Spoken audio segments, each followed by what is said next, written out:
Mais enfin, il y a quelque chose que les gens doivent comprendre.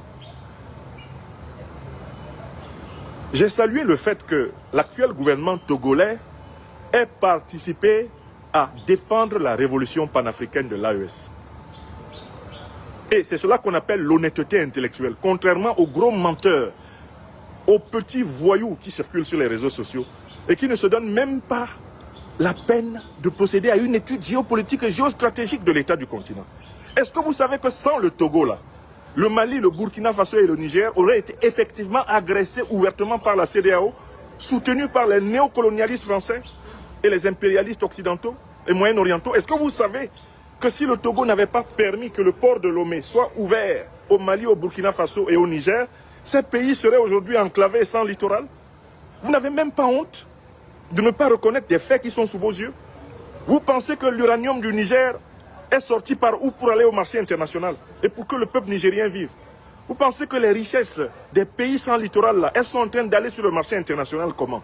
Vous n'avez même pas pitié de nos peuples qui sont menacés par les néocolonialistes français, planqués au Bénin, planqués en Côte d'Ivoire, planqués en Mauritanie, planqués au Sénégal, planqués en Algérie, pour nous agresser. Vous n'avez même pas honte. On peut critiquer le président Faure Gnassingbé pour sa politique nationale, sa politique intérieure, pour le fait que la réconciliation avec ses frères, la réconciliation avec les persécutés de son pays n'est pas parachevée. Mais il faut reconnaître que cet homme a eu le courage de ne pas participer à la destruction de l'AES par la CEDEAO.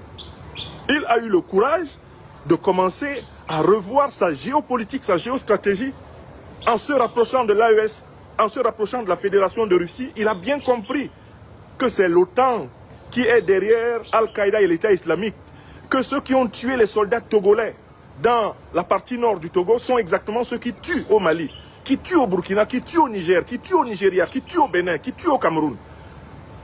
Le président Faure Gnassingbé l'a fait.